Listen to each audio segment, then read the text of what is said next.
Muy buenos días, tardes o noches, listos ya para este videito. Este es el videito de nuestra sesión 5. Todavía estamos en los videitos de Remember. Y la idea de este video es recordar justamente lo que es todo en relación al capítulo 3, metodología de la investigación.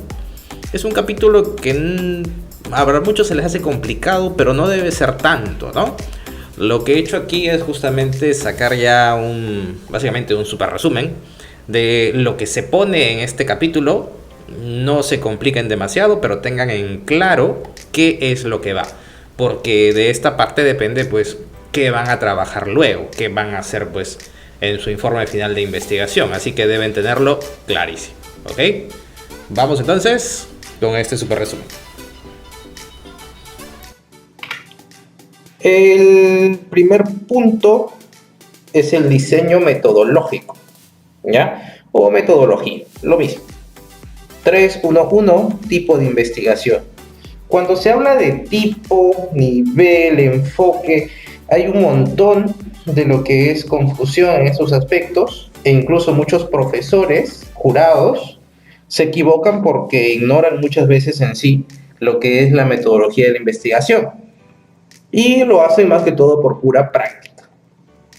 Volviendo a eso, la idea de esto es que sepan qué poner en cada sección, ¿ya? Así que vamos a hacerlo lo más sencillo posible y diremos que en este punto, tipo de investigación, vamos a señalar si la investigación simplemente es una investigación pura o teórica o aplicada. Esas son las dos únicas opciones. La diferencia entre ellas es muy fácil. Lo normal, lo más común, ya es que ustedes en el área que tienen de ingeniería civil sean investigaciones aplicadas, ¿ya? Vamos a eso. ¿Cuándo es una investigación pura? Una investigación pura es cuando su interés fundamental o su propósito es simplemente generar nuevo conocimiento para entender o explicar otros fenómenos. Por ejemplo, en ingeniería civil, por ser pues justamente la ingeniería una actividad humana orientada a la edificación, ¿ya? No tiene propiamente dicho ya un propósito de investigación pura, no existe, a diferencia por ejemplo de la ingeniería, ingeniería atómica por ejemplo, ¿ya? Que justamente centrándose más o menos en conocer de qué se trata la estructura fundamental de la materia, se hace un experimento, por ejemplo, para saber de qué está compuesto un átomo, ¿no? Los elementos subatómicos, qué sé yo, por conocer, por saber. Eso no tiene directamente una aplicación, ¿ya? El conocer que hay partículas subatómicas no necesariamente va orientado a hacer algo con esas partículas subatómicas. Después hay otra investigación que indica pues que se puede usar esas partículas en cierto sentido para generar una bomba atómica. Eso ya es una investigación aplicada, práctica. Aplicada simplemente nos quedaremos con ese término para nuestras tesis en Faustino.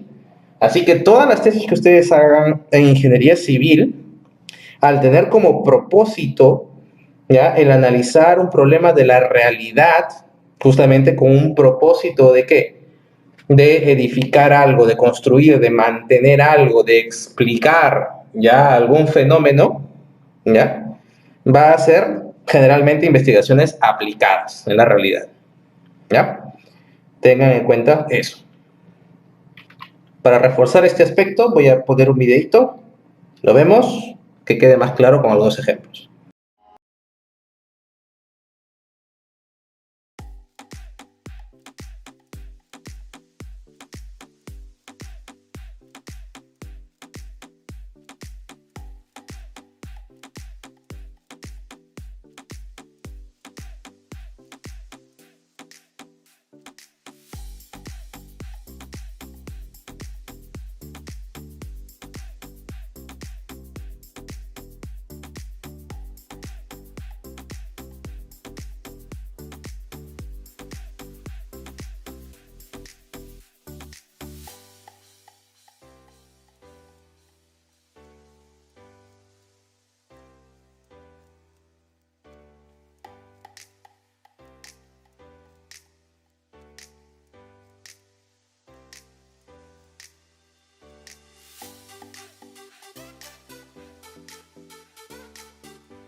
Entonces, quedamos en que normalmente todas las investigaciones que vayan a hacer ustedes para su tesis de grado van a ser aplicadas. Van a revisar un sistema de construcción, van a analizar la estructura de alguna edificación, van a proponer una estructura de una edificación específica de la realidad. ¿Ya? Es algo aplicado. Tiene una aplicación práctica e inmediata. Es para resolver un problema específico de la realidad, algo que existe. ¿Ya? No va a ser una investigación pura su tesis de grado. ¿Qué hizo nuestro amigo del Puente Rick? A ver, ¿qué puso? Dice, en su capítulo 3, diseño metodológico correcto, dice, la tesis explica ensayos experimentales, criterios asumidos de diseños realizados. Ojo con la sangría que puso acá, bien rara. La tesis explica ensayos experimentales, criterios asumidos de diseños, asimismo cálculo estructurales de evaluación con la normativa vigente para puentes. Se realiza la descripción paso a paso de todos los ensayos realizados para poder determinar el nivel de servicio del puente evaluado. No dice nada. Dice simplemente lo que quiere hacer en su trabajo. No habla absolutamente nada del tipo de investigación que está realizando. Este es un tipo de investigación aplicada porque persigue un propósito de solucionar un problema de la realidad, que en el caso de él es la evaluación, ¿no?, estructural del puente. No lo dijo, está mal esta descripción del tipo de investigación. Después hay otro ejemplo en el tipo de investigación que puso el señor de la tesis de la evaluación del Kiri, de la carretera de Quichuara y Alfapata. ¿Qué puso? Dice, el tipo de investigación es experimental. No, no es experimental. Analítico, no existe ese tipo, ¿ya? Y longitudinal, bueno, dijimos que se puede tener, ¿no? El espacio y toda la cosa donde se aplica. Bueno, puede ser, pero no va aquí, está mal. Esta investigación es de tipo aplicada, aquí le pongo como debió ser, ¿no? Puesto que la investigación pretende resolver una situación problemática de la realidad utilizando un marco teórico existente. Basta con eso, suficiente hubiera sido así. Pero no, se mandó un montón de cosas. No es. En fin, paciencia. En el siguiente nivel, en el 3.12, nivel de la investigación. ¿Ya? Cuando se habla de nivel de la investigación, ¿ya? Igual muchos se equivocan también en esto y confunden con otra cosa. El nivel de la investigación es exploratoria, descriptiva, correlacional o experimental. Exploratoria no vamos a hacer porque es algo muy incipiente, no lo permite la universidad, y experimental es el otro lado, es demasiado complejo, no se va a realizar. Tu investigación, tu tesis, va a ser o descriptiva o correlacional. Y esto va a depender exclusivamente de cuántas variables tengas. Si tú has elegido una sola variable para describir cuál es su situación actual o es la vieja confiable de un proyecto de edificación, son tesis descriptivas. ¿Ok? Si tú has elegido dos o más variables y vas a analizar si se relacionan entre ellas, es una tesis correlacional. No hay más. ¿Ya? Aquí en nivel de la investigación es una tesis descriptiva porque se ha elegido la descripción de cómo varía la variable tal. O es correlacional porque se analiza la relación que tiene una variable independiente y una variable dependiente entre sí. Suficiente. Eso es el texto aquí del nivel de la investigación. Vamos a ver entonces los niveles de investigación.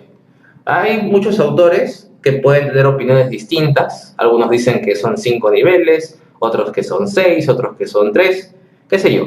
Pero los que más se utilizan son justamente lo que les explico acá, estos 4 niveles. Pero de la tesis normalmente es o descriptiva o correlacional. Videíto al respecto para más ejemplos. Niveles de investigación. Esta clasificación de los estudios es una necesidad que surge a raíz de la definición de línea de investigación. Una línea no es más que la unión de muchos puntos. En investigación, cada uno de estos puntos representa a un estudio. Esto quiere decir que los estudios no se pueden realizar de manera aislada, sino que deben formar parte de una línea de investigación, la cual se origina en el descubrimiento del problema y termina en el planteamiento de su solución. Los niveles de la investigación son 6: exploratorio, descriptivo, relacional, explicativo, predictivo y aplicativo. 1. Nivel exploratorio. Se plantea cuando se observa un fenómeno que debe ser analizado. Por esto es fenomenológico. Su función es el reconocimiento e identificación de problemas. El nivel exploratorio desestima la estadística y los modelos matemáticos. Se opone al estudio cuantitativo de los hechos. Estas condiciones le llevan a ser considerado como hermenéutico. Los objetivos de la investigación son, por ejemplo, traducir, esclarecer, anunciar, declarar, interpretar. Se trata claramente de investigación cualitativa. 2. Nivel descriptivo. Describe fenómenos sociales o clínicos en una circunstancia temporal y geográfica determinada. 2 términos claves para este nivel investigativo, y es que los hechos cambian según su localización geográfica y también cambian según el espacio temporal que estemos describiendo. Su finalidad es describir si estudiamos a toda la población, o estimar parámetros si la estudiamos a través de una muestra. La estadística consiste en describir frecuencias si trabajamos con variables categóricas, o promedios si trabajamos con variables numéricas. Se estiman parámetros con intervalos de confianza. Aquí tenemos los estudios de frecuencia de la enfermedad como incidencia y prevalencia. 3. Nivel relacional. No se trata de estudios de causa y efecto. Comenzamos con esta afirmación porque suele confundirse con los estudios de causalidad. La estadística solo demuestra dependencia entre eventos. Así tenemos los estudios de asociación, en los cuales no podemos hablar de que esta relación sea de dependencia. La estadística es bivariada y nos permite hacer asociaciones como chi cuadrado, con sus respectivas medidas de asociación, y también correlaciones como la correlación de Pearson, con sus respectivas medidas de correlación. 4. Nivel explicativo. Explica el comportamiento de una variable en función de otra u otras. Por ser estudios de causa y efecto, requieren control. Y no basta con la estadística, deben cumplir otros criterios de causalidad. La estadística multivariada tiene como función descartar asociaciones aleatorias, casuales o espurias, entre la variable independiente y la variable dependiente. Por ejemplo, el test de Mantel y Hansel. 5. Nivel predictivo. Se encarga de la estimación de eventos generalmente adversos, de ocurrencia como la enfermedad, o en función al tiempo, como el tiempo de vida media. Se aplican técnicas estadísticas específicas como la regresión de Cox, las series de tiempo, el análisis de supervivencia de Kaplan-Meier y los riesgos de Hazard. 6. Nivel aplicativo. Plantea resolver problemas o intervenir en la historia natural de la enfermedad. Enmarca a la innovación técnica, como a la artesanal, industrial y a la científica. Las técnicas estadísticas en este nivel apuntan a evaluar el éxito de la intervención en cuanto a proceso, resultado e impacto. Para ello, debemos definir apropiadamente los indicadores requeridos para saber si hemos logrado obtener una mejora en función a estos denominados indicadores. El ejemplo clásico es cuando se tiene una tesis experimental, ya, por ejemplo, se debería hacer enojar intencionalmente a una persona para ver sus reacciones. Ya, eso es experimental, se manipulan las variables, se manipulan los sujetos a ver cuándo sí, cuándo no, a ver qué sucede. Pero una tesis no experimental simplemente observaría las relaciones de esa persona cuando está enojada. Observa el fenómeno en la realidad sin manipular nada de sus condiciones. ¿Qué hizo el señor del Puente Rec? A ver, en el nivel de investigación me puso, es experimental y no experimental a la vez. No puede ser, porque nos permite comprobar los resultados mediante las fórmulas y normas establecidas para ese tipo de estructuras. No tiene sentido alguno lo que ha escrito este señor. Bueno, cuando hagan su tesis, no estén borrachos, por favor. Antes de pasar, vamos a poner el videito de esto. El diseño de la investigación es un plan o estrategia concebida para obtener la información que se desee, es decir, es el plan de acción a seguir. En la no experimental puede ser de campo, la experimental puede ser puro, pre o cuasi experimental, y el bibliográfico consiste en la revisión de material impreso o digitalizado. En el diseño no experimental de tipo de campo, en sus diferentes niveles exploratorios, descriptivo, explicativo, evolutivo, entre otros, y sus modalidades de proyecto factible y proyecto especial. En el diseño experimental hay tres tipos: experimental puro, preexperimental y cuasi experimental, en el cual se describe respectivamente cada uno de ellos. Tómese en cuenta que siempre se usan prepruebas, postpruebas y grupos de control. En el bibliográfico, de tipo documental, en sus niveles históricos, exploratorios, descriptivos y explicativos. En el esquema de diseño de la investigación, el diseño experimental consta de experimentos puros y cuasi experimentos. El no experimental es el transaccional o transversal, dividido en exploratorios y descriptivos y longitudinales de tendencia o de evolución de grupo.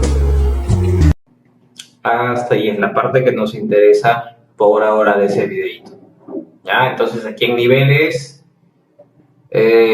no experimental sería para lo que son las tesis de grado, ya, de corte transversal, faltó eso, de corte transversal, si es que solamente se aplica una sola vez el instrumento de medición, o de corte longitudinal, si se va a aplicar el instrumento de medición varias veces, en dos momentos o más, ¿ya? En el inicio de un periodo o cada cierto tiempo para evaluar algo. Allí solamente iría eso. Vamos ahora sí al 3.1.4, el enfoque de investigación. ¿Qué va ahí? Va ahí si ves enfoque cualitativo o enfoque cuantitativo. Eso es algo sencillo de resolver. ¿Cuándo es de enfoque cualitativo? Cuando los valores de la variable, ya que tú has elegido, ya, son solamente números, son solamente cifras, es un enfoque cuantitativo, fácil de resolver. Por ejemplo, esta situación de ejemplo. Ya hay un mostrador, hay unos dulces allí que dice, unos tacos gratis. Y el investigador está notando que solamente una de 75 personas se atrevió. Los valores que está revisando, que está recopilando información son numéricos. 1 entre 75. Números. Así que es un método cuantitativo, método le llaman aquí, pero en la tesis se llama enfoque. Y si fuera cualitativamente, ¿ya? Se refiere a que no son números, sino son preferencias, opiniones, estándares, qué sé yo, el valor de tu variable. Por ejemplo, aquí le pregunta el investigador, ¿cómo se sintió al ver los tacos gratis? La opinión de la persona. Bueno, a decir verdad, dice emocionado y un poco asustado. Los valores de su variable serían emocionado y asustado, lo que está investigando. En cambio, en el otro lado, son números. Por eso el enfoque aquí hay que diferenciar si tus datos van a ser solo números o solo cualidades, ¿ya? o palabras. Si son solo números es cuantitativo, números. Si son cualidades o palabras, cualitativo. Solamente eso. No hay que meternos en más diferencias. Antes de pasar, también hay un videito de eso. Es rápido para que quede. Durante el siglo XX, dos enfoques emergieron para realizar investigación: el enfoque cualitativo y el enfoque cuantitativo. Estos enfoques comenzaron a polarizarse a mediados del siglo XX. En términos generales, los dos enfoques emplean procesos cuidadosos, sistemáticos y empíricos para generar conocimiento. El enfoque de la investigación es un proceso sistemático, disciplinado y controlado, y está directamente relacionada a los métodos de investigación, que son dos. El método inductivo, generalmente asociado con la investigación cualitativa, que consiste en ir en los casos particulares a la generalización, mientras que el método deductivo es asociado habitualmente con la investigación cuantitativa, cuya característica es ir de lo general a lo particular. El propósito del siguiente tema es el de explicar los diferentes enfoques que se utilizan en una investigación científica, sus características, sus ventajas y desventajas, y la diferencia entre estos dos enfoques. En el enfoque cuantitativo, los planteamientos a investigar son específicos y delimitados desde el inicio de un estudio. Además, la hipótesis se plantea previamente, esto es, antes de recolectar y analizar los datos. La recolección de los datos se fundamenta en la medición y el análisis en procedimientos estadísticos. La investigación cuantitativa debe ser objetiva y este estudio sigue un patrón predecible y estructurado, utiliza la lógica y el razonamiento deductivo. Los métodos cuantitativos se distinguen por medir valores cuantificables, que pueden ser frecuencias, porcentajes, costos, tasas y magnitudes, entre otros. La información recopilada a través de estos métodos permite reportar sobre los indicadores e informar sobre la implementación de leyes y políticas públicas donde se quiere conocer porcentajes o información representativa para la totalidad de la población o una comunidad en general. Las encuestas son un método utilizado frecuentemente para medir tanto las vivencias de las personas como sus opiniones. La búsqueda cuantitativa ocurre en la realidad externa al individuo. Esto nos conduce a una explicación sobre cómo se concibe la realidad con esta aproximación a la investigación. Debido a que los datos son producto de mediciones, se presentan mediante números y se deben analizar a través de métodos estadísticos. En el proceso se busca el máximo control para lograr que otras explicaciones posibles, distintas a las propuestas de estudio, sean desechadas y se excluya la incertidumbre y el mínimo error. Es por esto que se confía que la experimentación y los análisis de causa y efecto. Los análisis cuantitativos fragmentan los datos en partes para responder al planteamiento del problema. Tales análisis se interpretan a la luz de la hipótesis y de los estudios previos. Al final, con los estudios cuantitativos se pretende explicar y predecir los fenómenos investigados, buscando regularidades y relaciones causales entre elementos. Esto significa que la meta principal es la construcción y demostración de teorías.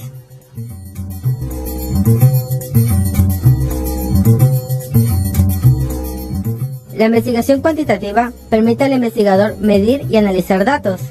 La relación entre una variable independiente y una dependiente se estudia en detalle. Esto es útil porque el investigador es más objetivo en relación con los hallazgos de la investigación. La investigación cuantitativa puede utilizarse para probar hipótesis en experimentos por su capacidad de medir datos utilizando estadísticas. Desventajas de la investigación cuantitativa.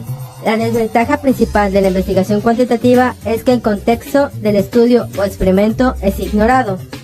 La investigación cuantitativa no estudia cosas en un ambiente natural, ni discute el significado que las cosas tienen para las distintas personas como lo hace la investigación cualitativa. Otra desventaja es que debe estudiarse una amplia porción de la población. Cuanto mayor es la muestra investigada, más estadísticamente precisos serán los resultados.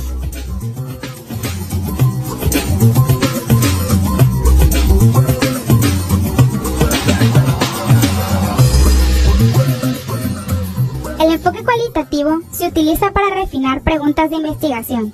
El investigador comienza analizando el mundo social y con este desarrolla una teoría consistente con lo que se observa que ocurre. En la mayoría de los estudios cualitativos no se prueban hipótesis. Estas se generan durante el proceso de la investigación. El enfoque se basa en métodos de recolección de datos, no estandarizados.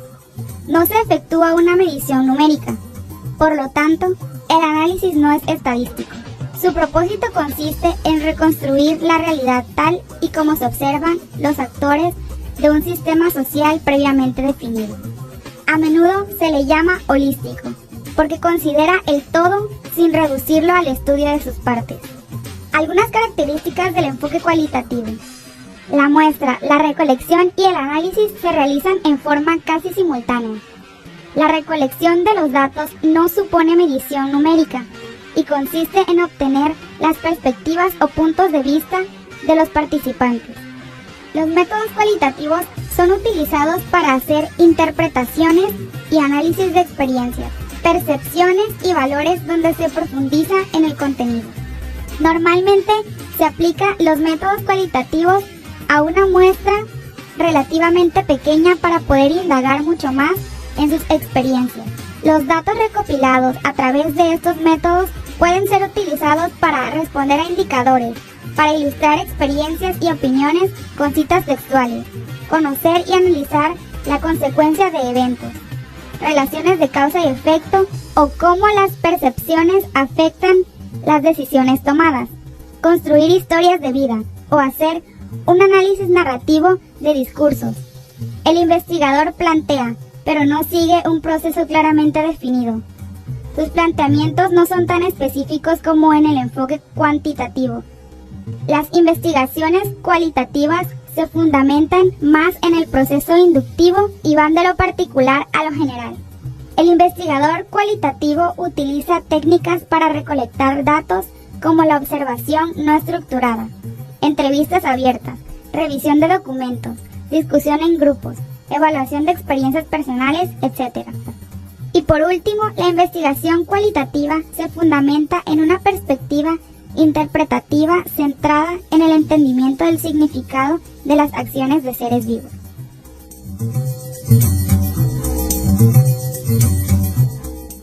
La investigación cualitativa es útil durante las etapas tempranas de un estudio, cuando el investigador puede no estar seguro de exactamente qué se estudiará o sobre qué concentrarse. Este tipo de investigación no necesita un plan estrictamente diseñado antes de comenzar. Esto le da al investigador la libertad para dejar que el estudio se desenvuelva más naturalmente. Otra ventaja de la investigación cualitativa es que el investigador adquiere información más detallada y rica en forma de descripciones escritas o de evidencia visual, como las fotografías. Este tipo de investigación observa el contexto y el sentido social y cómo afecta a los individuos, lo que es ventajoso especialmente para las ciencias sociales. Desventajas de la investigación cualitativa. El investigador de un estudio que utilice investigaciones cualitativas está muy involucrado en el proceso, por lo que tiene una visión subjetiva del estudio y sus participantes. El investigador interpreta la investigación de acuerdo con su propia visión sesgada, lo que desvía la información recolectada. Otra desventaja es que este método de investigación consume mucho tiempo y puede tardar meses o incluso años.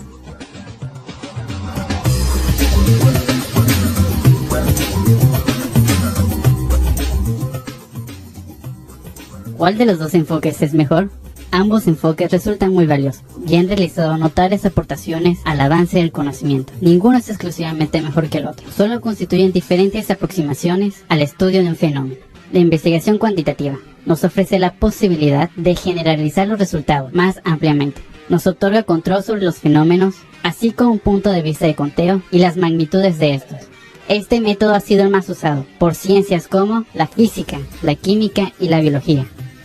La investigación cualitativa proporciona profundidad a los datos, dispersión, riqueza interpretativa, contextualización del ambiente o el entorno, detalles y experiencias únicas.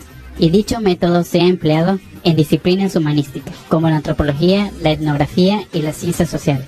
Ambos enfoques son de mucha utilidad para todos los campos. Vamos ahora con esta sección 3.1.5. Se refiere al método de la investigación.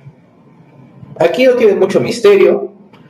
Ya cuando la universidad te pide que pongas el método de investigación, solamente se refiere a que puedes poner estos métodos que estoy mostrando: deductivo, inductivo, analítico, síntesis o sintético, y hay más, pero esos son los que se utilizan regularmente para los trabajos de grado. Va a bastar con definir que el deductivo permite decir simplemente analizar ya una teoría, algo que existe, ya, conclusiones que se han hecho en otros trabajos, en otros aspectos teóricos, y aplicarlos a hechos específicos, como dice acá, es decir, a tu realidad de estudio.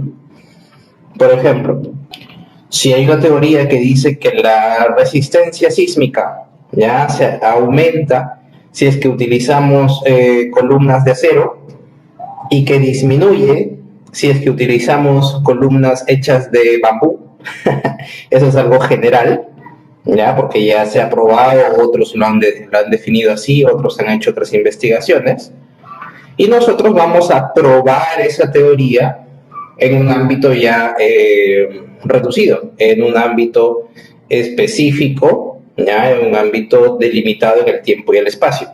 Vamos a ir al complejo habitacional Los Álamos y vamos a medir entonces la resistencia sísmica de las casas que tengan columnas con acero, y vamos a medir las que tengan columnas con bambú, por ejemplo.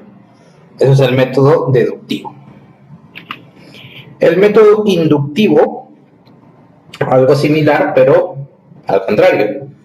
Vamos a partir, vamos a iniciar con el análisis de una realidad específica, vamos a ver nuestra muestra, nuestra población, y de acuerdo a las conclusiones que lleguemos, vamos a generalizar. En el mismo ejemplo, si nosotros partimos sin una teoría base, ¿ya?, y vamos a analizar qué material ofrece mejor sismoresistencia dentro de las columnas, el acero o el bambú.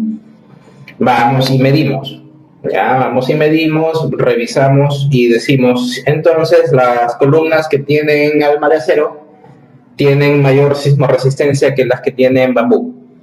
Y esa es nuestra conclusión. Hemos partido de hechos específicos medidos en la realidad, en el tiempo y el espacio, y generalizamos. Esos dos son los principales métodos que se utilizan. Regularmente en trabajos aplicativos van a ser pues método deductivo, ¿ya? Ese va a ser el método que se utilice. O si vas a analizar algo pequeño y luego vas a tener unas conclusiones más fundamentales, bueno, el inductivo. Cualquiera de los dos, más el siguiente, el método analítico.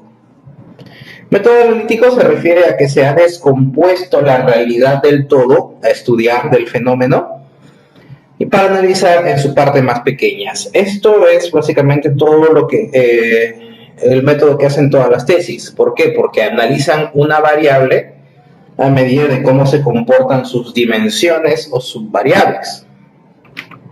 Por ejemplo, si tú vas a analizar la calidad de un método de construcción, ya esa variable calidad del método de construcción, ¿ya?, se va a descomponer en dimensiones.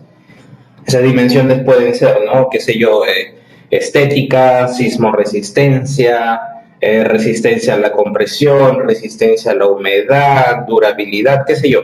Se descompone la variable y se analiza cómo se mueven o en qué valores toman esas dimensiones o subvariables. Ese es el método, como les explico, que utilizan casi todas las tesis. Así que va a bastar con que digamos deductivo y analítico, porque parte de hechos generales para llegar a específicos y se descompone la variable en dimensiones para su análisis. Y hay más tipos, pero basta con los que se han mencionado. ¿Para qué más? O sea, va a bastar con que digamos que nuestra tesis utiliza el método inductivo y el analítico, como les indiqué.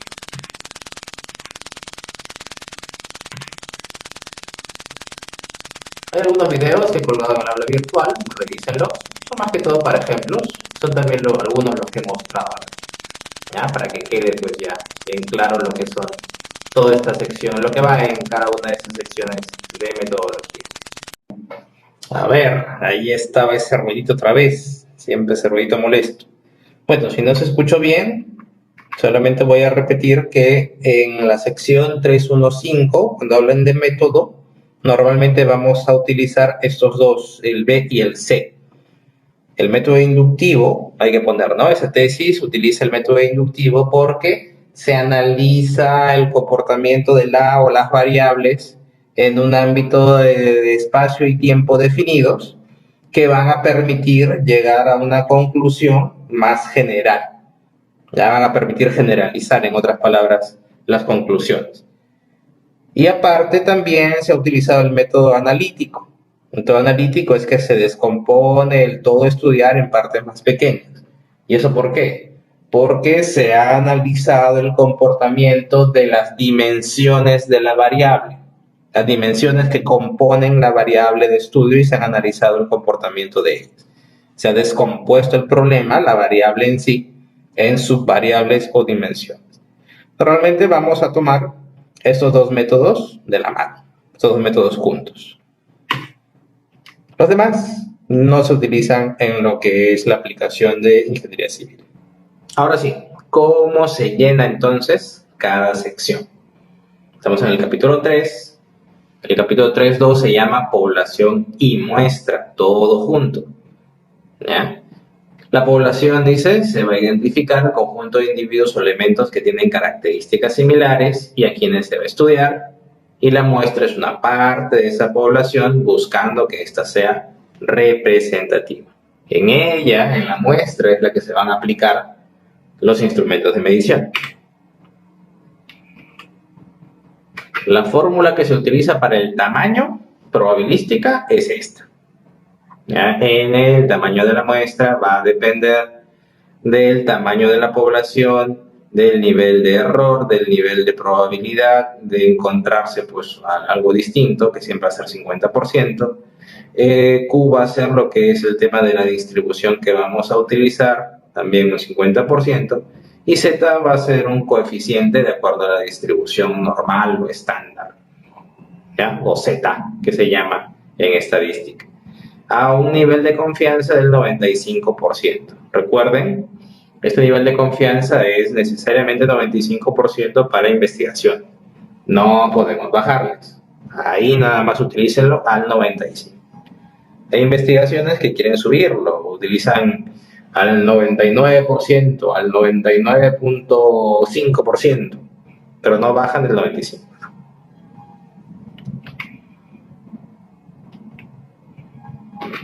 También existe lo que se llama un ajuste del tamaño de muestra. ¿Qué sucede? Hay veces en que tenemos números muy grandes, enormes, y cuando sacamos el tamaño de la muestra, ya todavía me sale un tamaño de muestra muy grande. Y si ese tamaño es de la muestra que hemos sacado con la primera fórmula, con esta de aquí, ¿ya? Si ese tamaño de muestra calculado es mayor al 10% de toda la población, podemos aplicar esta formulita que nos va a dar una muestra más pequeña. Eso se llama una muestra ajustada. E incluso si nuevamente me sale un número que es mayor al 10%, podemos hacer un nuevo ajuste también. Pero cada vez que hagamos un ajuste, pues vamos a ir disminuyendo la cantidad de muestra que vamos a analizar. Qué bueno, porque va a ser menos lo que voy a analizar, va a ser menos costoso, más rápido, más fácil hacer la tesis, pero ya va perdiendo, en otras palabras, credibilidad, ¿no? Así que podemos hacer el ajuste hasta que ese tamaño de muestra sea mayor al 10% de la población. Si llega a ser menor a su 10%, hasta allí nada más ya no es aplicable esta formulita. Así que vean, decidan si pueden o deben aplicarla cuando elijan su muestra.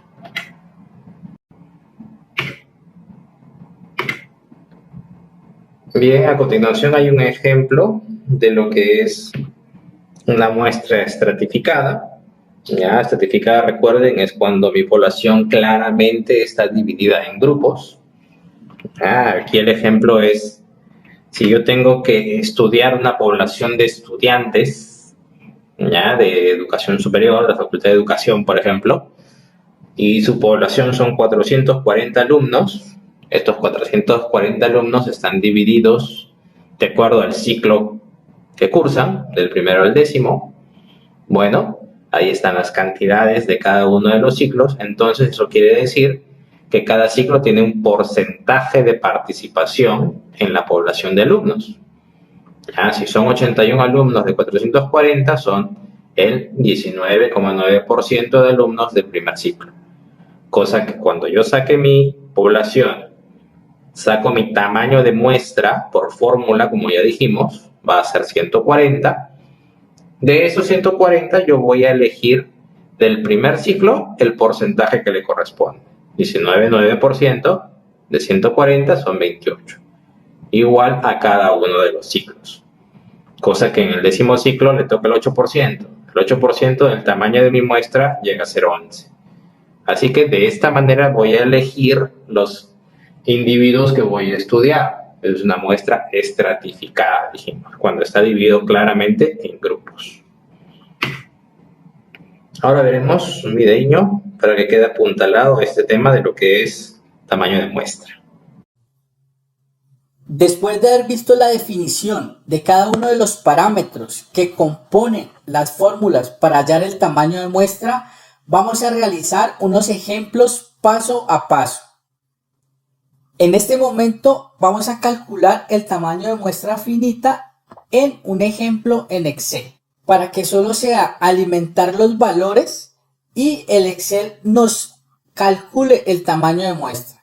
Este Excel va a quedar en la descripción de este video para que lo descarguen y lo puedan utilizar. Vamos a realizarlo en dos partes. Primero vamos a hacer el cálculo del numerador y luego el denominador para que nos quede más sencillo. Entonces, en esta casilla voy a hacer el cálculo del numerador, donde la fórmula nos dice que eso es igual a n, que en este caso n va a estar aquí en esta casilla, por z al cuadrado.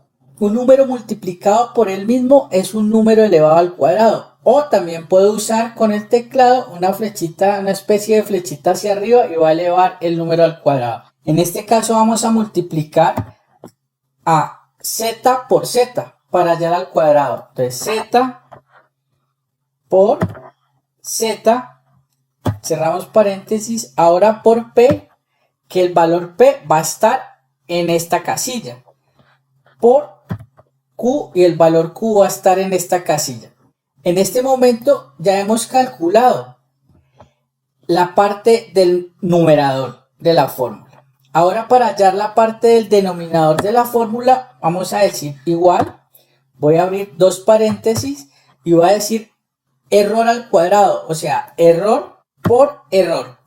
En este momento ya he elevado el error al cuadrado por, abro paréntesis, me dice n-1, n está aquí, en esta casilla, menos 1. Cierro paréntesis, dos veces. En este momento ya cabe la parte izquierda del denominador. Ahora nos dice más, abro paréntesis, vuelvo y abro paréntesis y voy a elevar z al cuadrado. Entonces le voy a decir z por z. Cierro paréntesis, en este momento ya elevé el z al cuadrado. Ahora me dicen por p, que está en esta casilla, por q, que está en esta casilla. Y cierro el paréntesis. En este momento, como pueden ver, ya tenemos la parte del denominador, ya está formulada. Entonces le damos enter. Como tenemos el numerador y el denominador, nos vamos a ir a esta casilla, que es donde va a quedar el resultado final del tamaño de muestra. Entonces le voy a decir igual a este dato que va a estar aquí, que va a ser el numerador dividido sobre el dato de abajo, donde calculamos el denominador. En este momento aquí, en esta casilla, nos va a calcular el tamaño de muestra. En este momento se aparece un error porque no tenemos ningún dato asignado. Vamos a guardar. Ahora vamos a resolver el ejemplo que aparece acá. Nos están dando un ejemplo, un ejercicio para realizar. Nos dicen que calcular el tamaño de muestra para una población de 543.098 consumidores de la marca de bebida gaseosa X. Ese 543.098 va a ser nuestra población, nuestro N. Entonces le vamos a decir 543.098. Nos dicen que el investigador asigna un nivel de confianza del 95%. Eso quiere decir que con ese 95% debemos hallar el Z. El nivel de confianza depende del Z. Como es del 95%, nos vamos acá a la tabla y nos dice que para 95% el Z es 1,96. Entonces vamos a colocar 1,96. Le damos a aceptar y nos dice que hay un margen de error del 3% que asignó el investigador. Entonces vamos a decir que el error es del 3%, donde se desconoce la probabilidad de P del evento, la probabilidad de que ocurra el evento que estoy estudiando. Como lo desconocemos, lo dijimos anteriormente, debemos darle la probabilidad de que, la misma probabilidad de que ocurra como que no ocurra. Entonces vamos a tener que la probabilidad va a ser de 50% y la probabilidad de que no ocurra va a ser de 50%. Si tuviéramos la probabilidad de que ocurra, un ejemplo, fuera la probabilidad de que ocurra el evento fuera 70%, entonces ese sería P y 1 menos ese P sería 30%, sería la probabilidad de que no ocurra. En este caso no tenemos esa información, pero ya aquí el Excel, esta formulación nos calculó el tamaño de muestra y vemos que es 1065,02, que lo tendremos que redondear porque estamos hablando de personas. En este momento hemos calculado el tamaño de muestra finita. Ahora vamos a calcular el tamaño de muestra para una población infinita. Vamos a realizarlo de la misma manera. Vamos a calcular primero la parte del numerador, luego la parte del denominador y luego hacemos esta división para que nos quede más fácil. Entonces le vamos a dar igual para la parte del numerador, donde nos dice, vamos a abrir paréntesis y nos dice que z al cuadrado. Entonces z por z sería z al cuadrado, cierro paréntesis, por p que va a estar en esta casilla, por q que va a estar en esta casilla. En este momento ya habremos realizado la parte del numerador. Ahora acá vamos a realizar la parte del denominador, le vamos a dar igual y nos dice que el error al cuadrado. Entonces le vamos a decir en esa casilla error por esa misma casilla sería error al cuadrado. En este momento ya tenemos el numerador y el denominador. Entonces acá donde vamos a dejar el cálculo del tamaño de muestra decimos igual y vamos a dividir el numerador dividido entre el denominador y en este momento ahí nos va a aparecer el tamaño de muestra cuando llenemos los valores necesarios. Entonces acá nos aparece un ejemplo donde nos dice calcular el tamaño de muestra para una población desconocida, donde el investigador asigna un nivel de confianza del 95%. Como el nivel de confianza es asociado al Z, entonces vamos a ver que para un 95% de confianza el Z es 1,96. Entonces vamos acá y vamos a colocar 1,96. La probabilidad, luego nos dice que tiene un margen de error del 3%. Entonces vamos a colocar el margen de error del 3%. Y nos dice que P, la probabilidad de que ocurra el evento es desconocida. Como no la conocemos, debemos dar la misma probabilidad de que ocurra como no ocurra el evento.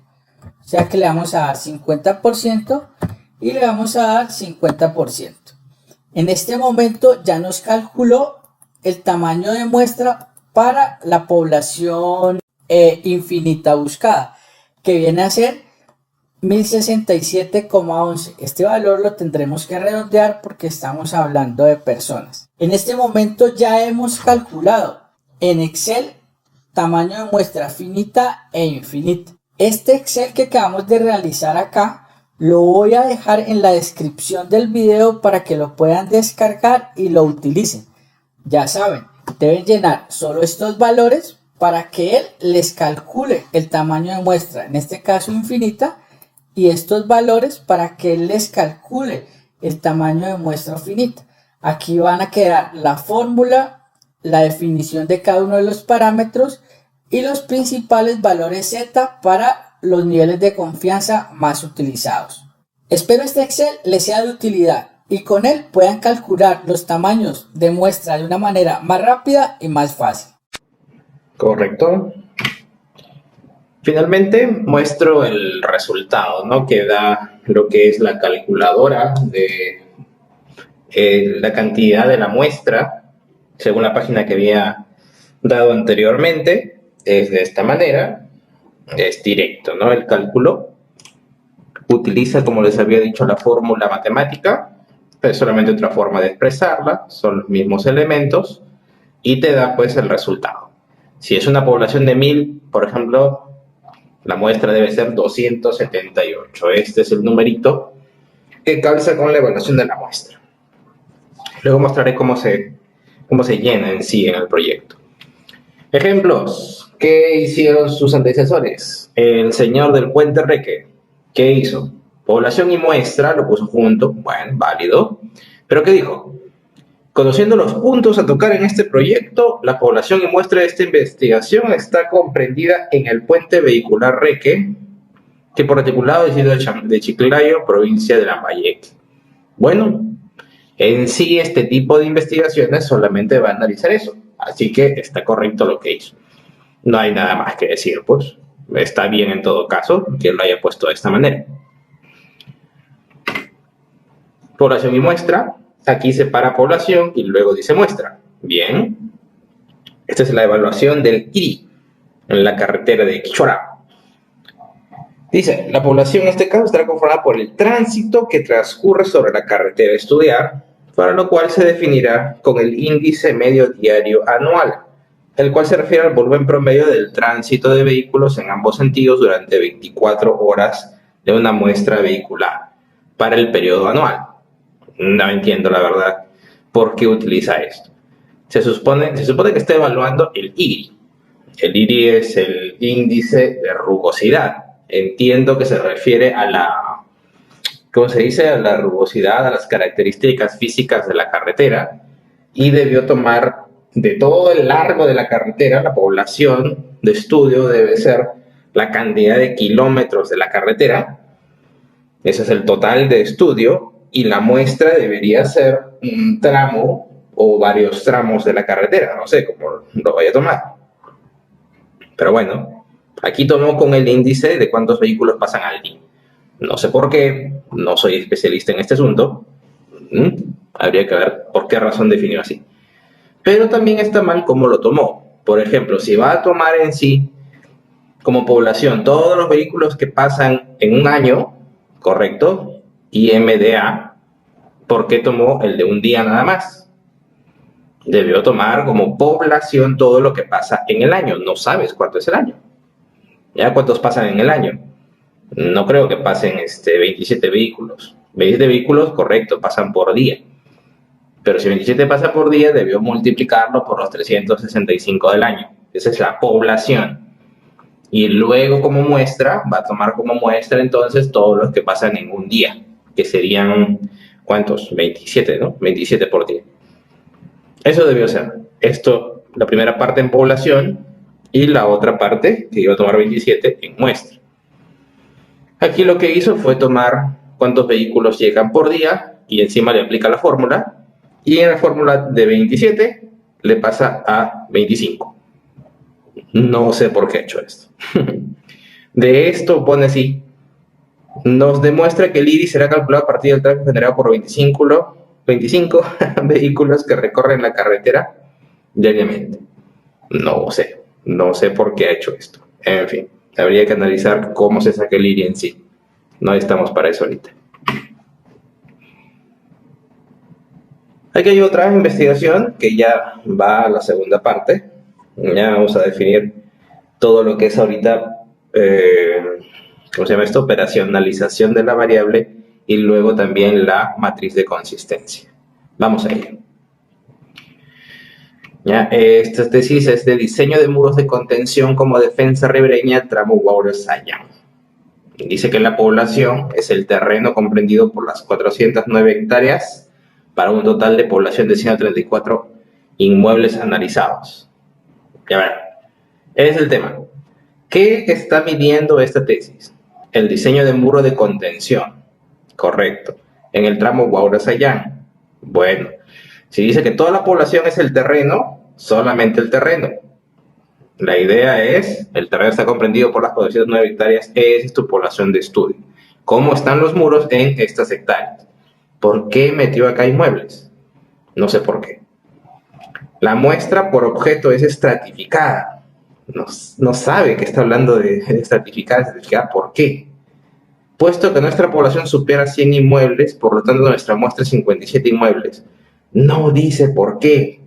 Ya está eligiendo simplemente uno, está mal que elija los inmuebles.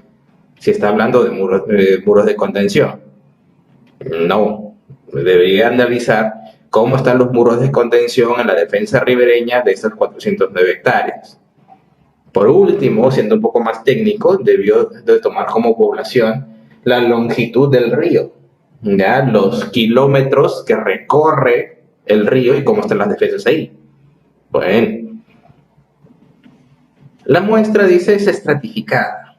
Obviamente para él estratificada es otra cosa de lo que hemos hablado. Dice, puesto que la población supera 100 inmuebles, está tomando los inmuebles, tiene nada que ver que sean inmuebles más de 100 para que sea certificado, y no te dice cómo llega a la conclusión de que son 57 inmuebles. Aquí debió ser que la muestra, ya se trata de una muestra elegida por probabilidad, es decir, es una muestra probabilística simple, como hemos visto, ¿ya? Determinada por tantos elementos, ¿no? La cual fue calculada utilizando la fórmula tal, así como hizo su compañero anterior, ¿no? Al final lo que hace es poner una fórmula, ¿ya? Y el cálculo, ¿no? En una figura. He utilizado también una calculadora como la que puse de la página web, en la que pone 134, todo lo que hemos dicho, nivel de confianza 95%, que en la probabilidad Z le corresponde eso. 0,505, el error máximo y toda la cosa. Y su muestra, ya al final le sale 100. No sé por qué. ¿Ya? Pero luego ajusta la muestra y le sale 57. Bueno, no está mal, dice, pero puede mejorar. O sea, que explique que se trata de una muestra, ya, debido a lo que es probabilidades, muestra probabilística simple. No es para nada, como dice atrás, estratificada. No tiene sentido que diga eso. En fin. Entonces, ¿cómo se llena esta sección? Esta sección, el capítulo 3.3, técnicas de recolección de datos, debes escribir entonces que para la presente investigación se han utilizado fuentes primarias a través de lo que son fichas de recolección de datos completo o encuestas o escritos de los participantes, ¿ya? O se han tomado mediciones que se han consolidado en un formato o en una ficha que adjunto en los anexos. Les decía, ¿no? Lo que más van a utilizar ustedes son la observación cuando hagan medidas o la encuesta. Estas son las técnicas de recolección de datos.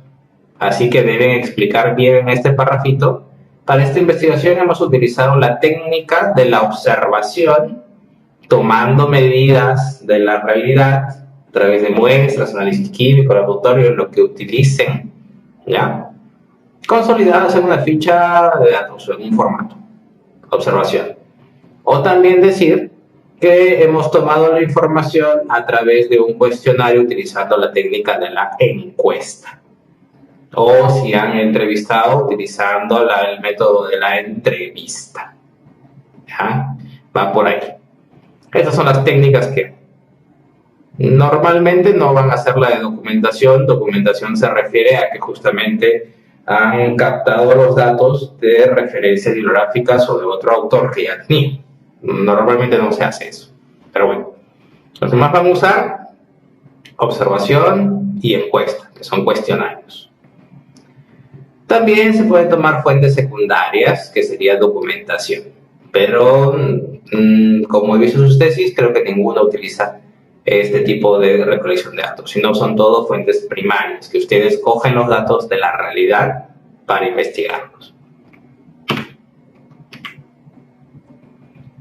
Los criterios para la elaboración de cuestionario ya lo vimos, ¿no? Las preguntas pueden ser abiertas o cerradas, número de preguntas y respuestas depende de la necesidad, lenguaje entendible, evitarse antigüedad, no formular preguntas dirigidas. Preguntas dirigidas con adjetivos. ¿A qué se refiere eso? Por ejemplo, si tú vas a medir la preferencia para el voto de una persona, de un candidato, no vas a poner en tu cuestionario, ¿usted va a votar por el corrupto de Sánchez García? No puede ser. ¿Usted va a votar por el lindo, precioso, hermoso del candidato Robles? No puede ser así. Por eso normalmente se evitan adjetivos cuando hacemos cuestionarios.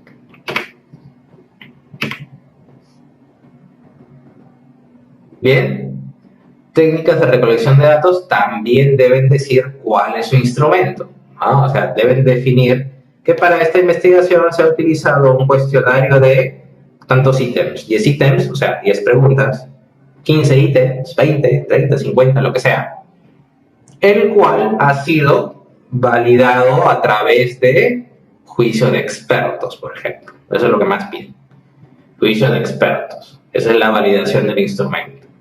La validación del instrumento, recuerden, es si el instrumento mide realmente lo que dice medir.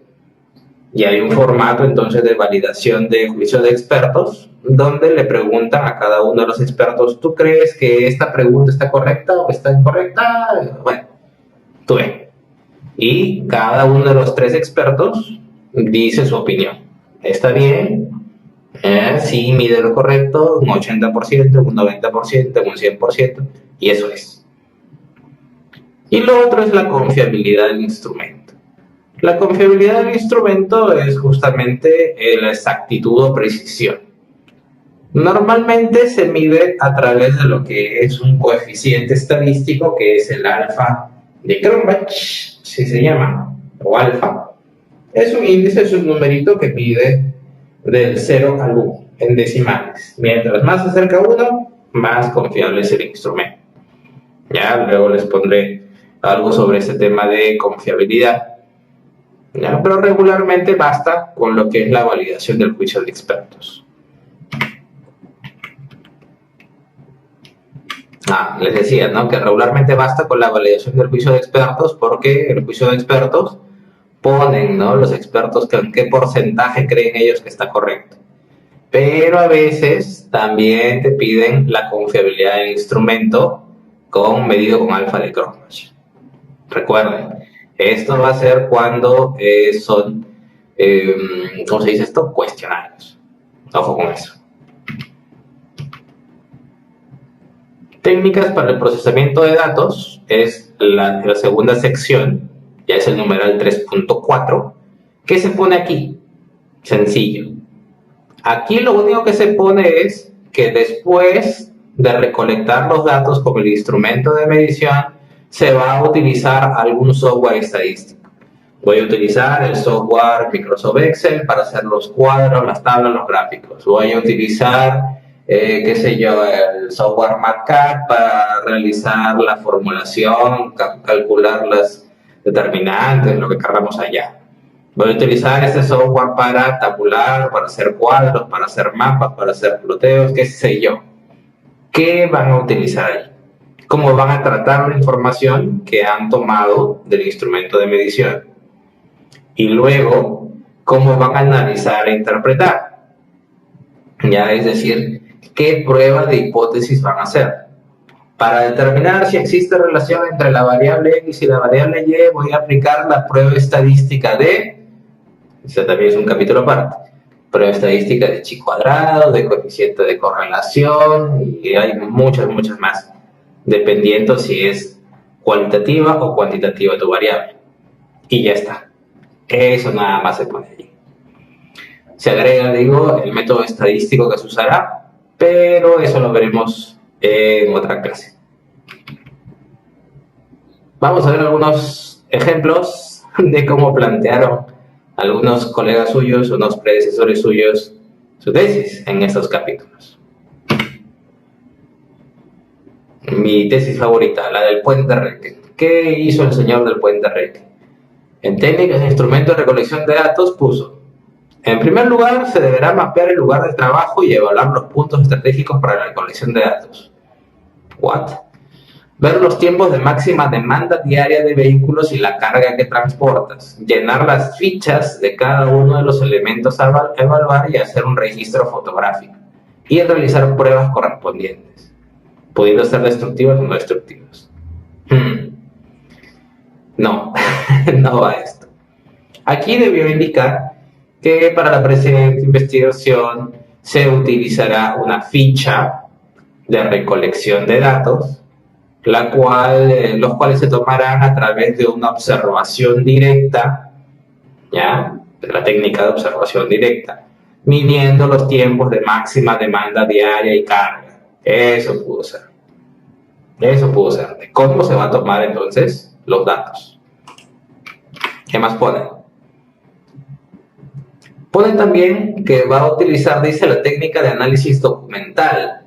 O sea, va a tomar datos estadísticos de lo que hubo. No, ¿qué pone él? En esa técnica hacemos una revisión de los documentos empleados que ya tiene una investigación con sustentación, donde podemos notar que ya es una recolección secundaria. ¿What? Él puede presumir estos trabajos mediante fichas de registro. No entiendo nada. No dice nada este párrafo. Y análisis de consulta directa. ¿Qué rayos es esto? ¿Cómo se llama esa técnica? Esta técnica, dice, nos habilita la información de forma primaria en la consulta y búsqueda de respuestas a las dudas que fueron apareciendo. Agradezco al ingeniero Orlando por su disposición a resolver dudas. Entiendo yo que ha ido preguntando sus dudas a este ingeniero, no a un asesor, pero no está tomando ya los datos del puente Reque, que es lo que interesa, ya si tiene una buena resistencia o no, estos datos se refieren, ya no los ha tomado de este ingeniero.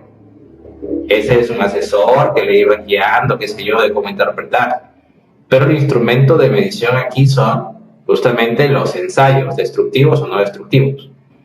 Aquí debió hablar cómo se llama el ensayo, cómo se va a aplicar, qué sé yo, ese asunto. Pero no estas cosas. Descripción del instrumento de recolección, le hizo un acápite que no te lo pide, puede ser de corrido, pero si quieres puedes poner un subtítulo, un subnumeral. Dice: la descripción del instrumento de recolección va a ser como fuente de documentación escrita como virtual. ¿Qué es eso? En la revisión documental vio esto: diseño de puentes, un libro tal, un manual de análisis. Estos libros no hablan específicamente del puente Reque. No son instrumentos de recolección de datos. Instrumentos de recolección de datos para tu tesis. Esto no es una bibliografía. Acá se equivocó. Metió la patada, bueno, las 4. Metió todo acá. Eso es una bibliografía, básicamente. Y continúa, ¿no? Se llevó a cabo la realización del informe que conllevó a esta realización de tesis. No dice nada. Instrumento de ingeniería. Bueno, siquiera con qué va a medir. No. Se tuvo en empleo todos estos recursos que dan credibilidad de una correcta utilización de las herramientas y la tecnología que hoy facilita. No dice cómo. Una calculadora científica incluso.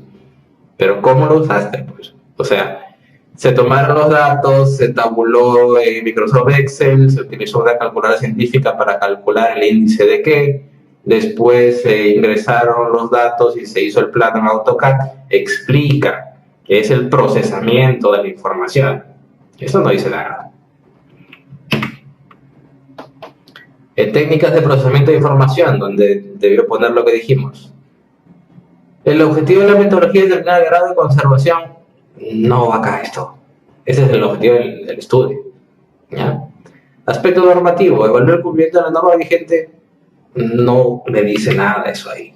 Aspecto estructural, aspecto hidráulico, y se establecen escalas. ¿Qué escalas? Categoría 1 del puente, categoría 2 del puente, es decir, cómo va a evaluar después de los ensayos si el puente está bien o está mal. Pero eso no va acá. Bueno, ¿cómo vas con la tesis? En blanco, señores. Vimos entonces la clase anterior lo que fue pues hasta la operacionalización de variables. Y eso era importante porque justamente nos permite centrarnos en ya el trabajo que estamos haciendo con las variables concretas. Ya sabemos qué es lo que vamos a analizar, qué es lo que vamos a trabajar de las variables. Otro aspecto que debemos desarrollar justo después de este cuadro de operacionalización es trabajar la matriz de consistencia. Yo sé que la matriz de consistencia pues es un anexo, es una parte pequeñita que de repente no la piden, pero esta matriz de consistencia es un cuadro que, al igual de operacionalización de variables, nos va a permitir tener claridad en lo que estamos haciendo. Muchos de ustedes en lo que habían planteado ni siquiera sabían pues cuáles eran correctamente sus variables o si las dimensiones, los indicadores pertenecían a una variable a otra. Esta matriz de consistencia es otro cuadrito, es otro mapa que nos permite darnos cuenta si todo tiene consistencia, si todo tiene coherencia en lo que estamos poniendo. Empezamos con lo que es matriz de consistencia primero, antes de pasar justamente a esta sección del capítulo 3 de metodología. Como ya habíamos hablado, el cuadrito de operacionalización de variables simplemente es definir las variables y sus indicadores con las medidas que puede tener. Esa es una investigación exploratoria. En una investigación descriptiva, ahí la variable tiene sus dimensiones. Las dimensiones, recuerden, son las subdivisiones o las subvariables o la forma como se compone una variable. ¿Ya? Si, por ejemplo, tú hablas una variable densidad, ¿qué es la densidad? La densidad, pues, es justamente el peso por un volumen. Así que está compuesta la variable densidad de peso y de volumen. Así que una de las dimensiones sería peso y otra dimensión sería volumen.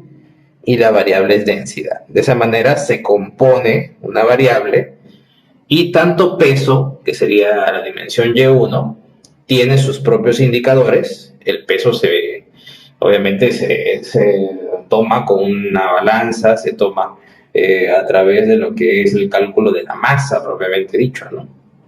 Masa, ya el indicador es el peso tomado en gramos, en kilos, en lo que sea, ¿ya?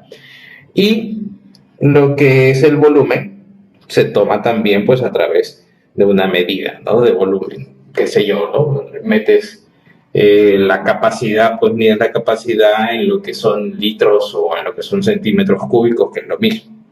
Tienes una medida, una jarra, una taza, lo que sea, de indicador.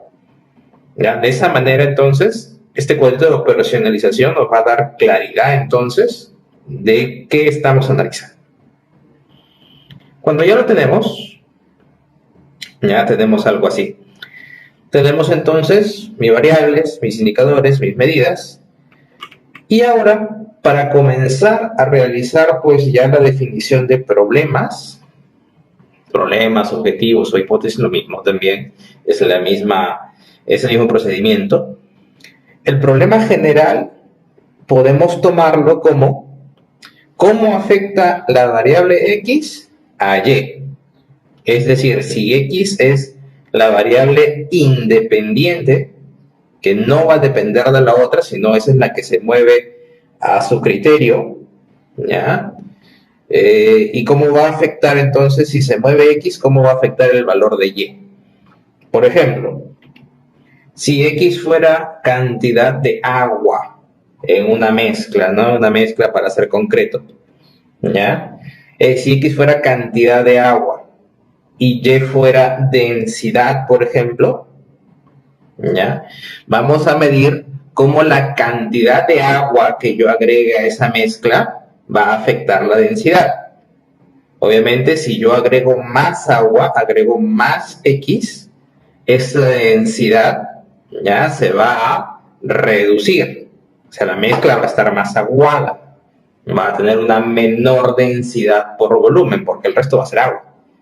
¿Ya? Y el concreto y el agua, obviamente, el concreto es el que tiene más densidad en la mezcla en sí, de los materiales que tú estás combinando.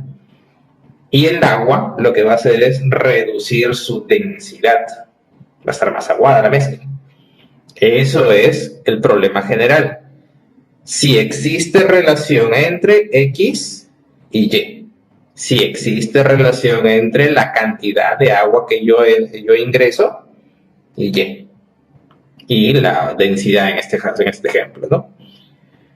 Correcto. Si yo entonces agrego ya a nivel de indicadores, este es agua, esta es la densidad de la mezcla, el agua tiene sus propios indicadores, ¿no? Que en este caso, que he planteado en el ejemplo, solamente va a ser el volumen de agua, cantidad de agua, también podríamos llamar. Entonces, sería solamente un problema general. Si existe relación entre el volumen de agua que yo agregue y la densidad. Ese es el modelo 1. Es lo más sencillo de cómo relacionar entonces la variable general a la otra variable general. Esto es el problema general como sale. Luego de aquí, si es que queremos ya iniciar ya los problemas específicos, ya tomamos la relación que existe entre la variable general y los indicadores o las dimensiones de la otra variable. Por ejemplo, en el mismo ejemplo, ¿no? Del agua y la densidad de la mezcla. ¿Ya? Si yo agrego mayor cantidad de agua, voy a afectar a la densidad, correcto. Pero la densidad justamente está en, qué sé yo, como hemos definido la densidad, como peso y volumen total de la mezcla para diferenciarlo, ¿no? Peso y volumen total, Y1 y Y2. Si la cantidad de agua que yo agregue modifica el peso de la mezcla, sí, modifica el peso de la mezcla porque lo va a variar. Si la cantidad de agua que yo agrego va a modificar o se relaciona con lo que es la densidad de la mezcla, que diga el volumen completo de la mezcla, ¿va a variar o no va a variar? Sí. Pero si yo hubiera definido una de las dimensiones o indicadores de esta mezcla, ya, qué sé yo, como color, si hubiera definido temperatura, de acuerdo a mi marco teórico que tengo o lo que me interese investigar, vamos a analizar si la cantidad de agua afecta el color de la mezcla. Posible que sí, ¿no? Lo hace más clara. ¿La cantidad de agua afecta la temperatura de la mezcla? Seguramente sí, ¿no? La mezcla va a estar a una cierta temperatura y el agua que tú agregues, si es agua a nivel ambiente, bueno, le reducirá o le aumentará la temperatura, qué sé yo. La idea es que para las específicas vas tomando cómo se relaciona entonces la variable general y cómo afecta a los indicadores de la variable dependiente. Recuerden, independiente es la que movemos, es la que modificamos para el estudio, ¿ya? La que cambia sus valores para estudiar cómo afecta esa a la otra. Y la otra, la que depende de la primera, es la dependiente, obviamente. Y al igual entonces, en este primer modelo de relaciones, los específicos van a salir de cómo afecta la independiente a los indicadores de la dependiente. Lo mismo puede ser al revés. Como ya de repente pues los indicadores ya, de la ¿qué es esto? De la variable dependiente van a afectar el resultado final. Ya, si por ejemplo hubiéramos definido esta cantidad de agua y hubiéramos definido sus indicadores Aquí el volumen del agua, ya otra vez la temperatura del agua, qué sé yo, el color del agua, ya que agreguemos a la mezcla. Y vemos entonces si es que la mezcla final tiene relación con el volumen de agua que eché. Si la mezcla final tiene relación con el color de agua que eché, si la mezcla final tiene relación con la temperatura del agua que agregué. Ya, obviamente eso va a depender del problema que ustedes estudien en el sentido que sea. Normalmente va a ser en ese sentido, porque esta es obviamente la independiente y esta la dependiente. Pero bueno, se pueden plantear también otras investigaciones, pero es un poco más complejo. Les recomiendo que para que tengan orden sea de esta forma, ¿no? Esta la independiente, esta la dependiente, y analicen cómo afecta esta a cada uno de los indicadores del resultado. El segundo modelo. Y les decía que también hay un tercer modelo de investigación que no les recomiendo que lo hagan porque es complejo. Y justamente por ser complejo, va a salir más extenso también el realizarlo y el analizarlo. Porque este tercer modelo es justamente tomar cómo se relaciona cada uno de los indicadores de la variable X con cada uno de los indicadores de la variable Y. ¿Cómo modifica X1 a Y1, a Y2, a Y3? ¿Cómo modifica X2 a Y1, a Y2, a Y3? Y así sucesivamente. Y eso sale pues bastante extenso de investigar. Les recomiendo que no sea de esta manera, sino que sea solamente del modelo 1. ¿Cómo afecta la variable que se mueve, la independiente, cómo afecta a la dependiente? Y a cada uno de sus indicadores como cuestiones específicas. Esa es la recomendación. No se metan en camisa de 11 varas o algo que va a ser muy difícil hacer. Así que este es el modelo acortado de lo que es el cuadro operacionalización, y este sería el modelo amplio, ¿no? Lo que regularmente nos piden. Variables, sus dimensiones, sus indicadores, y luego, de acuerdo al modelo que hemos elegido, vamos relacionando, ¿no? Cómo afecta la variable general a las dimensiones de la otra variable, o al revés, o también cómo se relacionan entre sí las dimensiones. ¿Ya? Si es que la variable tiene dimensiones, va a ser de esta manera, y si no tiene dimensiones, recuerden, van a ser los indicadores.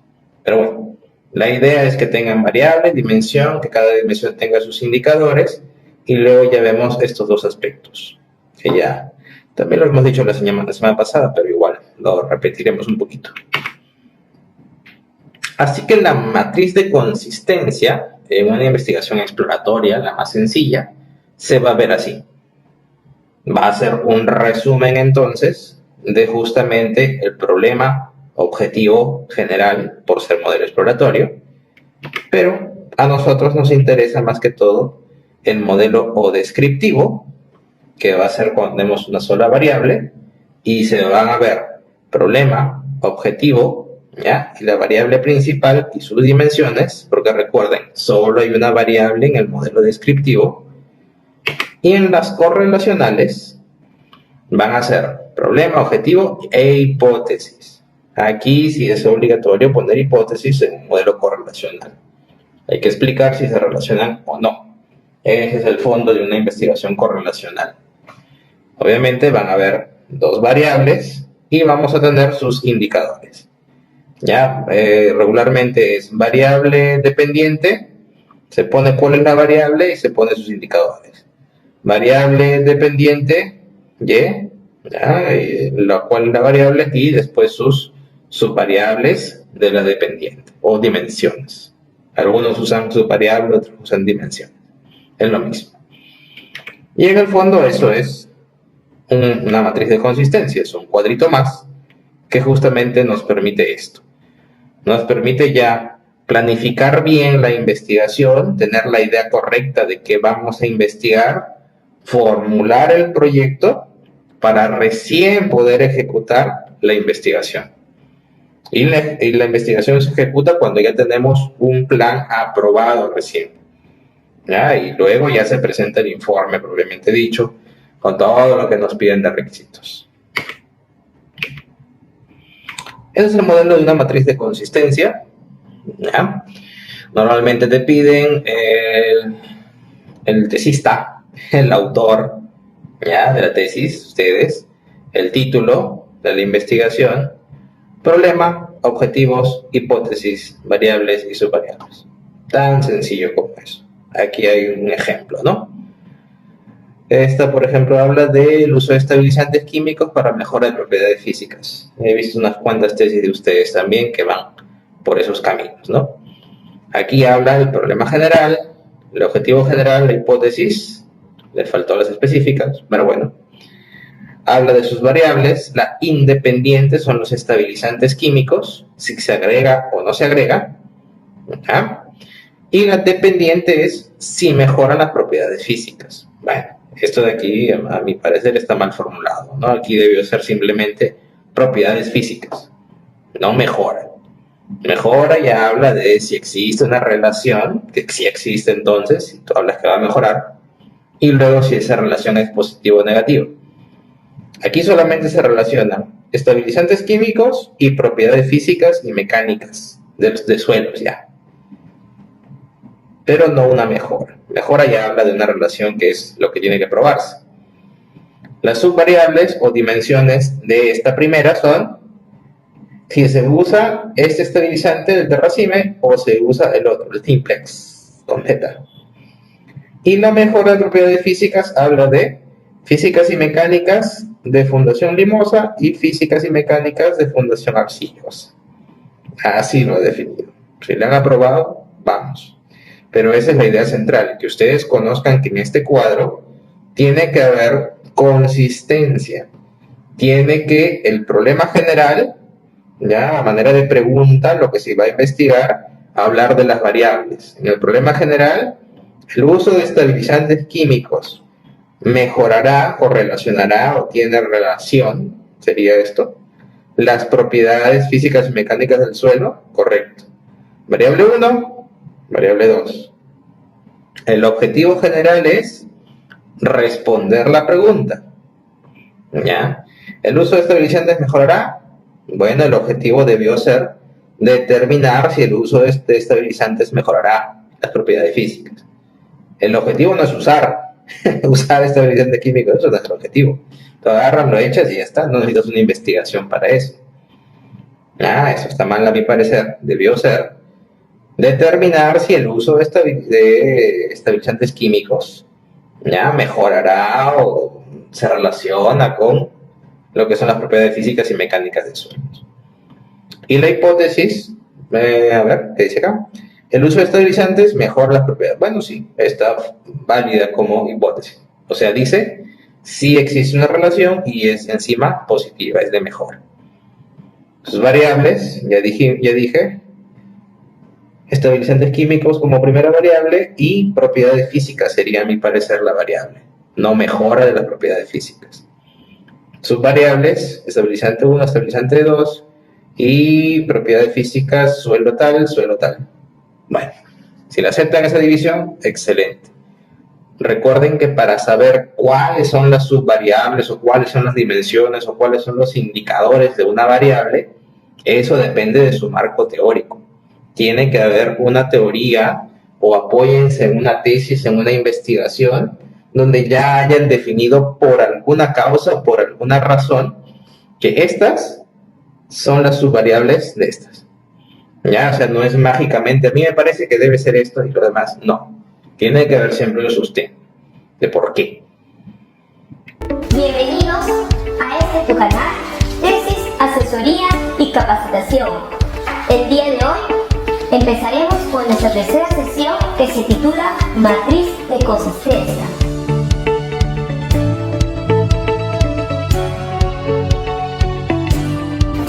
Ahora que ya tienes identificado tu problema y definido el título de tu investigación, procederemos a realizar nuestra matriz de consistencia, que es la base, la estructura sobre el cual tú vas a construir tu trabajo de investigación científica. Recordemos que esta matriz de consistencia tiene tres problema. Segundo, los objetivos. Tercero, la hipótesis. Pero ¿cómo planteo? ¿Cómo realizo esa matriz de consistencia? Recordando la sesión anterior en la cual habíamos definido el título de la investigación, que era el comercio electrónico y su influencia en las exportaciones de textil carmelitas, SAC del distrito de Villa Salvador en el año 2017, en base a este título vamos a definir nuestra matriz de consistencia. Primero, empezaremos con el problema. ¿Pero qué es el problema? El problema no es otra cosa que el título de investigación transformado a una oración interrogativa. ¿Cómo es eso, Miss? En el ejemplo que estamos citando, desde la textil carmelita, vamos a convertir este título a una oración interrogativa. Si tu título es el comercio electrónico y su influencia en las exportaciones de textil carmelita en el año 2017, entonces mi problema sería cómo el comercio electrónico influye o contribuye en las exportaciones de textil carmelita SAC del distrito de Villa Salvador en el año 2017. El problema no es otra cosa que el título de la investigación transformado a una oración interrogativa. Miss, ya tengo el problema definido. Correcto, entonces ahora empecemos a tu objetivo. Recuerda que el objetivo es el propósito o la meta de estudio. ¿Hacia dónde quieres llegar con tu investigación? Inicia siempre con un verbo infinitivo. Tenemos unos infinitivos a nivel exploratorio, a nivel descriptivo y a nivel explicativo. Miss, ¿pero cuáles son? Por ejemplo, puede ser analizar, comprobar, identificar, determinar, evaluar, conocer, definir, describir. Existe un sinnúmero de verbos infinitivos. En este caso, tú vas a elegir aquello que vaya con el propósito de tu estudio. Ejemplo, Miss, en el título que usted está poniendo, que está citando como para que yo pueda entenderla, ¿cómo sería mi objetivo? Tu objetivo sería explicar cómo el comercio electrónico contribuye en las exportaciones de textil carmelita del distrito de Villa Salvador en el año 2017. En otras palabras, mi objetivo viene a ser como el problema, pero no afirmativo, acompañado de un verbo infinitivo. Es correcto. Viene a ser tu problema convertido a una oración en afirmativo acompañado de un verbo infinitivo, ¿no? Miss, y después que tengo planteado mi objetivo, ¿qué más tengo que hacer? Tienes que dar una respuesta a tu problema. ¿Una respuesta? Sí, darle la mejor respuesta. ¿Y esa mejor respuesta qué es? Eso es la hipótesis. La hipótesis no es otra cosa que una respuesta tentativa, la mejor posible a nuestro problema de investigación. Miss, y en el caso de textil carmelita, ¿cuál sería esa respuesta?